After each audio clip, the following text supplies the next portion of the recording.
Hi, welcome to the coaching game, and it's Coaches Creating Change. Coaches Creating Change. It must be if Laurie and I are together. That's right. My lovely, lovely guest is Terry Yoffe. Oh, hello, Laurie. And we have worked ourselves up to ICF Core Competency. Number 6. Exactly. It still falls under communicating effectively. Yes, yes. And last show it was active listening. Right. And this one is called powerful questioning. Now, you know why she's emphasizing that? Because I'm going, we can do powerful questions. And she goes, it's not questions, it's questioning. How you ask the question. I went, okay, now I have nothing to say. So Terry's going to run the show.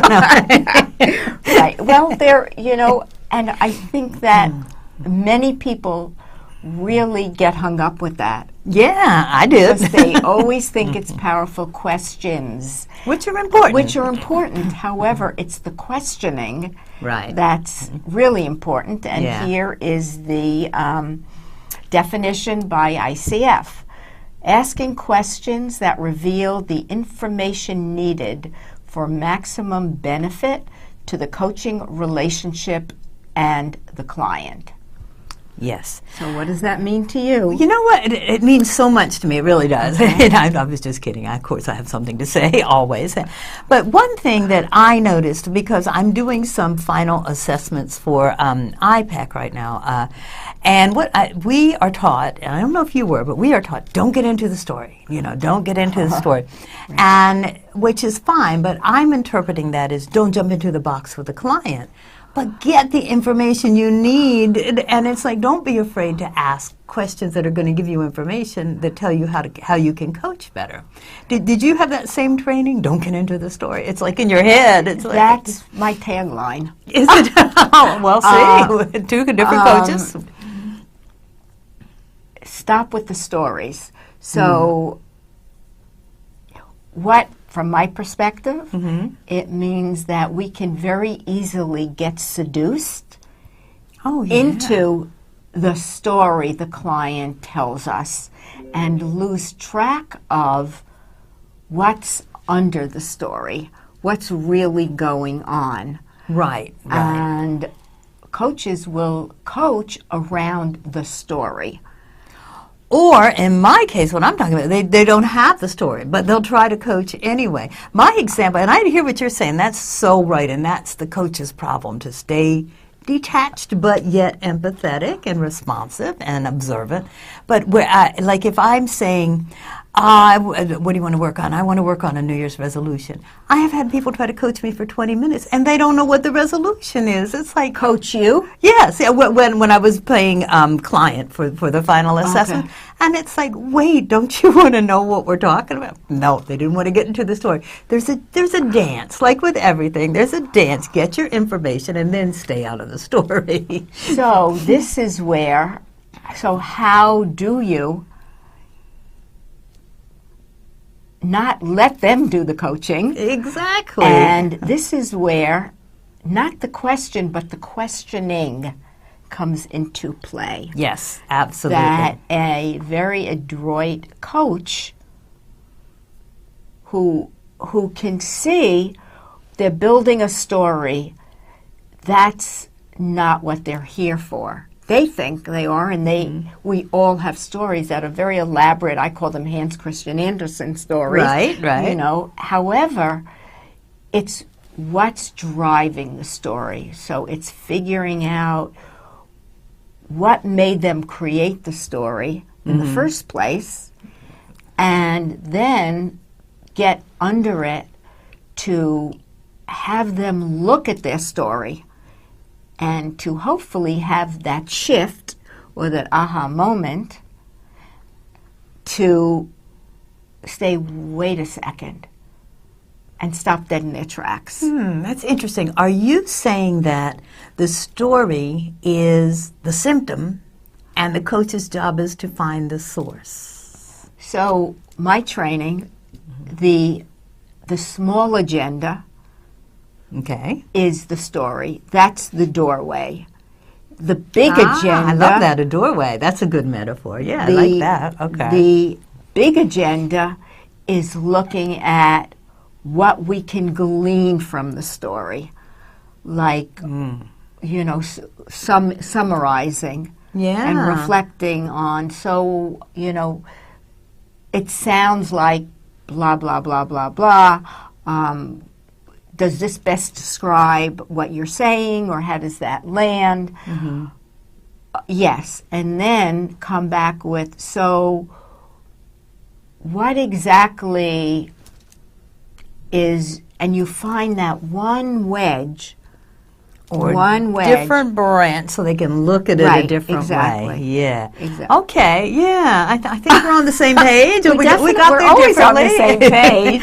But we got there a little bit differently. That's looking at the questions you ask, whatever the questions are, that reveals information needed. Mm-hmm. And maybe it's our job to kind of open the door a little bit more by challenging them and asking a question that could give them a different insight or a different viewpoint of what's going on. Well, before we talk about powerful questioning, love it. I do too. I was like, oh, and she tells me 2 minutes before we're going on. I was like, oh, okay, let me see what I can come up with here. But let's talk about unpowerful questions, which are, we all know about closed-ended questions, and you're going to get more information if it's open-ended. Okay. But I find that sometimes you will, like, I'll keep using the New Year's resolution. You'll go, I have a New Year's resolution, and I want to lose 20 pounds. And they'll go, okay, how are you going to lose that 20 pounds? And it's like, yes, it's very good to give the power back to the client, but it's like you're asking, well, okay, how are you going to solve your problem? Well, if I knew that, I wouldn't have called a coach. So it's too general, or the questions that are like, how are you going to solve the problem, aren't helpful unless the person has the answer. But if they do, they wouldn't be paying you. Yeah.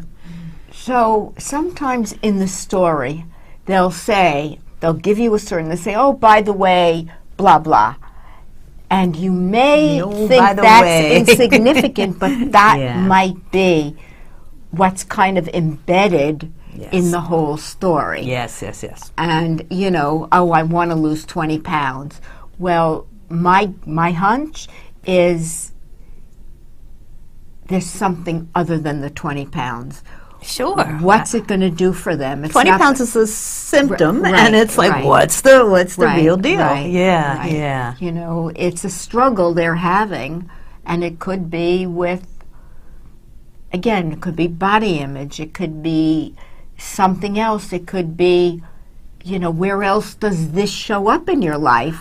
It could be an excuse. It could be, it could be fear of success. It could be, there's just so many possibilities. And that's where the coach comes in. It's like, okay, 20 pounds is easy, and that's a great, smart goal, and we'll get there. But let's find out why we aren't there right now, and what's going on. But by asking, well, how do you want to do that? That's not helpful. You gotta get a little more creative, I think, and dig a little deeper. Yeah. Exactly. And what you said was, non-powerful questions would be a closed, so they have to say yes or no. Right, giving them the option of saying no, and then where do you go from there? Exactly. Then you're stuck. Exactly, but a really open-ended question, and what I learned from a great coach was to pretty much start as much as you can every question with a what. Every question with a what, okay. Which is really a wonderful learning for me. Because when I listen to other coaches, they don't do that. No. But it really opens the door. And it's not easy when you're having a conversation to think about, how do I create the question with a what? Or you could say where, or, later on a how. Or when, but that's when you're kind of setting up the plan. Right. But start every question with a what. Okay, I'll go along with that. It's brilliant. Unfortunately, I cannot take credit for it. Oh, you can. But I learned Mary, so much. Understand. So I want to have one quote.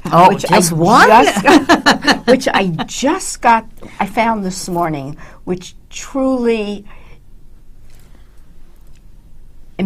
embodies exactly what we're talking about. Okay, good. So asking the proper questions is the central action of transformation.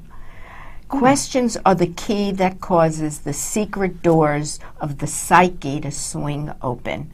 And it was said by Clarissa Pinkola Estes, who is an American poet and author who wrote, I think, Run with the Wolves. That was a movie. Oh, okay. Running with the Wolves. All right. And she is a Jungian psychoanalyst. Wow. What was the last thing about a door? I'm into doors today. Right. I don't Questions are the key. And this is where powerful questioning comes in. Are the key that causes the secret doors of the psyche to swing open. Wow. Now that is powerful. Yeah. So I had a client who is a guy who has been in a company and wanted to leave. One of our assignments was to look at how he could leave. And every time we started talking about it and what it meant, he would say, well, I need to see my managing director because I need to see what the next steps are, and then I need to see this, and I need to see that, and I stopped him and I said, so what I've heard is you're looking at all of the possibilities, and what is that about if you want to leave? Yeah. It sounds like you're still wanting to be there. And he stopped dead in his tracks and did not say a word. He said, oh my God, you're right. Now that was an aha moment. That was an aha moment created not by coming up with the proper question, but by listening to everything that he said and then taking it and putting the dots together. Right. Just Exactly. connecting the dots, Exactly. which was what a good coach does. Yeah. But it's hard to do that sometimes if you get into the story. So I hear what you were saying in the beginning. Yeah. It's very difficult, and sometimes I'll stop somebody dead in their tracks. And I will say, okay, enough with the story. If you're looking for a kinder, gentler coach, that would be me. But yes, go ahead. I'm not. They hired me to challenge them. Yes. And so what about the story, this elaborate story? You've spent 15 minutes talking about this. What has it gotten you, or what does this mean for you? Right. Because people love to talk about themselves. And sometimes they get confused and think, well, that's why I'm hiring a coach, because she will listen. And they will, and we'll listen, definitely. Well. But there's also an obligation on our part to move the action forward. You know, it's like, you're here, we got to get you moving. So even if it's backwards, we got to get you moving somewhere. So, it's, those questions, the questionings, questionings are very important. Yeah. It's also, if you let a client go for 45 minutes or an hour talking about their story, well, what's been accomplished in the entire time? And I have a client who I've been working with, and she needs to hear herself talk about it to help her unravel a little bit. And that you need to know also, is that the kind of client you have? Because Right. sometimes the aha moments come as they are speaking, and that's fine. You don't, it's such a delicate thing because you don't want to interrupt. Yeah, you don't want to interrupt because you are being paid to listen. But you have to decide when is that helpful and when is it now getting in the way of what needs to be done. Right. And I think a good way, and we talked about this, is right up front going, well, what's going to make this successful for you today, and then keeping it on track. And if it's telling that story is going to be 20 minutes of your hour time, then maybe that's not that successful. I don't know. Or maybe if she's coming up with new ideas, you have to decide. And sometimes what happens with some clients is in their telling it, they come up with their own thought. Yes. You Which know, was down there anyway, but no one had asked right, them the exactly, right question. exactly. So that's good. Another question that isn't good, and I find that, coaches, we are told, oh, no closed-ended questions, so everything open-ended is good. But if you say, well, if you made that call at 8 o'clock tomorrow morning and just told him, yeah, that's really not a closed-ended question. You're making a suggestion. Whereas if you asked, what next step could you take, that lets the client decide what the best action is. But a lot of people try to disguise that word, or how about if, and that's and just... then they tell them, how about Yes, if you did how blah, about blah. if you decided there's another way to get into the board meeting? What is another way you can get into the board meeting? You got to broaden that out and let them come up with their own solutions. Because if you're coming up with a solution, it's going to be good for you, but there's no guarantee it's going to be good for the client. Well, there is a caveat to that. Of course. Which is, so what would it be like if you blah, blah, blah? How does that land for you? Exactly. Or how does that sound? So you're saying something and then putting it in their lap to either say, oh, yeah, no.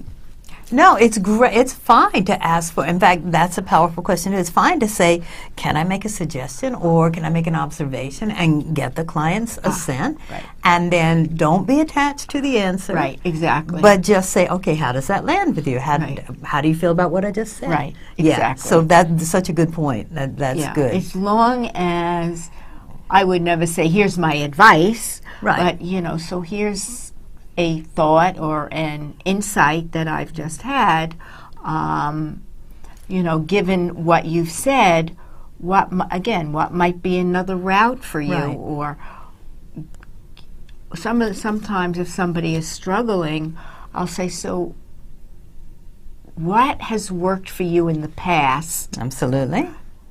that you could look at and bring it forward into this situation? Mm-hmm. Beautiful. There's a couple ways you can take this. You can take their goal and make it into one. A powerful question would be, okay, let's go to this 20 pounds. that's a constant goal of mine. Let's go with that and say, okay, how else can you look at this situation? What is, like Terry said, what is the 20 pounds? What does that mean? Does that mean new clothes? Does that mean you're feeling healthier? Let's look at this another way, because the 20 pounds is... Right. So they get them to look at their situation another way. Or you can get them to look at themselves another way. Well, you haven't done it for 20 years, so, what's wrong with this goal? What's stopping? Right. What are your challenges? What's getting in the way? And then it's like, okay, maybe the outcome could be different. It could be like, okay, maybe 20 pounds isn't your goal. Maybe just feeling healthier and honoring a commitment of doing that should be the goal. So there are a whole bunch of ways to just take what the client says and make them kind of look at it another way. And yes, absolutely. It's all about having them look at something a little differently. Yes. And then exploring it and seeing. My I don't want to use the word concern, is we throw around words like goals. I agree. I agree. And sometimes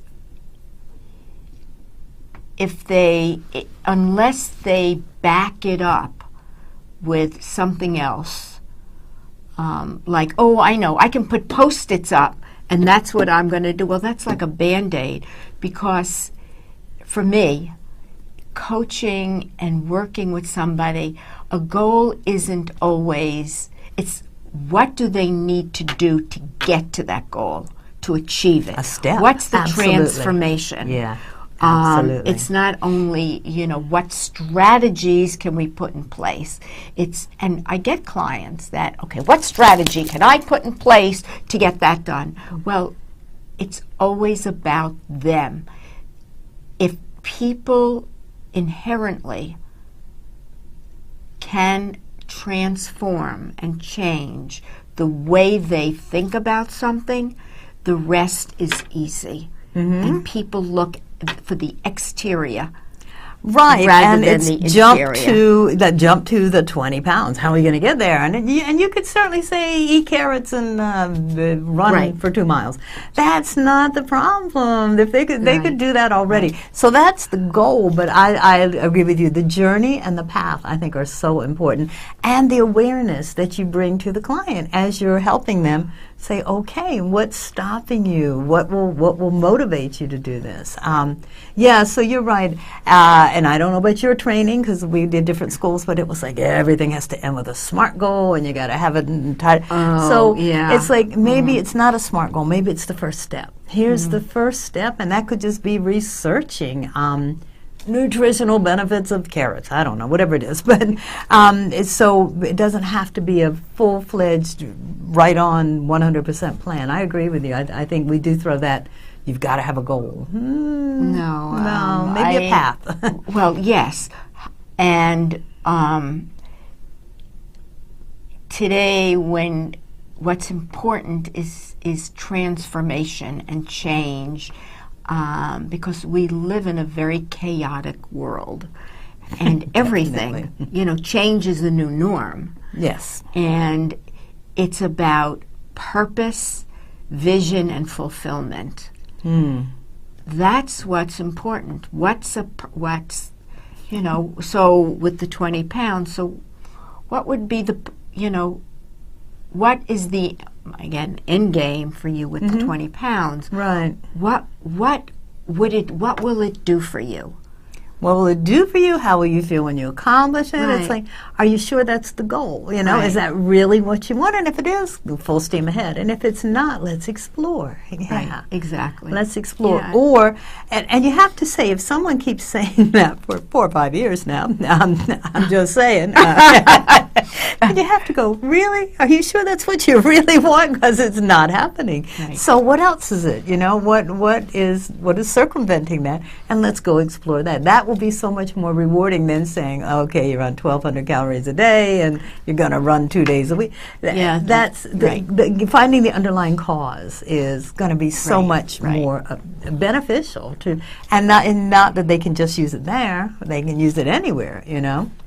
Exactly. Yeah. And if they've been trying for X years and it hasn't worked, well, what's really behind it? Exactly. Because, if they've not made the effort and that's where they're going towards, then there's something they're not dealing with. Right, and maybe the 20 pounds is not the real incentive. No, of so course what not. would it be? Let's find it and drop the 20 pounds right now. And let's find out what's really going on. Right. So, but that's all a part of the questioning that a coach has to do. Just really, like you say, if you're going to get into the story and let the person keep telling you the same thing, that's not helpful. So you have to sort of say, okay, well, let's hold up. And what I hear you saying is, now let's look at it from this angle. And one of my favorite I think it's powerful questioning, is when the person's really stuck, then I will go, okay, well, what if your mother was in this situation, what would you tell her? Or if your best friend was in there? Because we love to give advice. Of We course. never listen to advice, but we love to give Exactly. it. So if you can take them out of the box again and say, okay, now you're the advisor, what would you do? So I think maybe as a part of a toolbox will be come up with some powerful questions like that, that you can pull out when it's like, ooh, I don't know what to say now. Let me figure out what else I can do. What's your favorite question? I don't know. I have don't a have lot. a one or two, but I like that one, and I like what's the worst case scenario? Oh. And then just let them work through the whole Yeah, thing, and then they go, okay, now you've solved I that use problem. that. Now let's move ahead and Right. let's be positive about it. Yeah. And one thing I might do is I ask them to kind of go up in a helicopter and look down. A big so perspective. they're getting a Yes. different perspective. Oh, I like of, that. Yeah. So what Okay. if you could get up in a helicopter and look down, so you're taking them out of the situation. What would you notice? What would you see? Okay. Also, if somebody else were here, what would you tell them in the situation? Yeah, exactly. That just takes you out. It takes the client out of the box, and it's like, okay, well, I know what I tell them. It might not work for me, but this is the logical thing to do. Exactly. Exactly. I'll tell you another trick on what I think is a powerful question. I do. I love to use the scale because it gives you an idea. It's like, well, how important is that goal to you? Right. And if I go, oh, you know what, it's a 3. Okay. And so rather than go, well, how can we get you to a 4, go, why isn't it a 2? And that puts it right on a positive thing. It's like, oh, well, you know, there really is this and this. It's not so bad. And so just reverse things. Just shake it up a little. Shake it up and see what comes up. Because sometimes you have very savvy clients, and they've been through a lot of counseling. They've been through a lot of psychotherapy. Who knows what they've been through. Just to shake that question up and make it a little different. And then, oh, well, why did I rate it a hot 3? You know, it could have been a 1. Could have been a 1. Yeah. Exactly right. And this is where going back to presence and comes in, is what we talked about, is we don't know what questions to ask because we don't know what the client is going to come with. Exactly. So it's really being present and in the moment, that you trust your ability to really active listening. Listening Here we go. Yep. to what's being said. And in that moment, intuitively figuring out what am I going to ask. I think 2 of your best friends when it comes to powerful questioning is curiosity Right. and courage. It's like I'm going to put myself out with that question, and if it doesn't work, okay, you know, yeah, don't get attached to absolutely. the answer. But it's like, don't be afraid, because I've said this before. I was raised down south, and it's mind your business. That's not your business. And it's like, well, no, now it is. But it's a hard inbred thing to get rid of. It's like, oh, that's really not my business. It's like, no, but that's why you're getting paid. So I think you have to have a little courage and say, I'm going to shake this up, and I hope, you know, that I can pull it out if it really goes down in the toilet. And but if not, you know, you're just not attached to it. And just be curious. It's like, that doesn't make sense. Right. 5 years, you're trying to lose 20 pounds. Exactly. What up? Yeah, Right. So, yeah. And also, on the flip side, is make sure not to ask, which I love to do, but I try not to, is nosy questioning.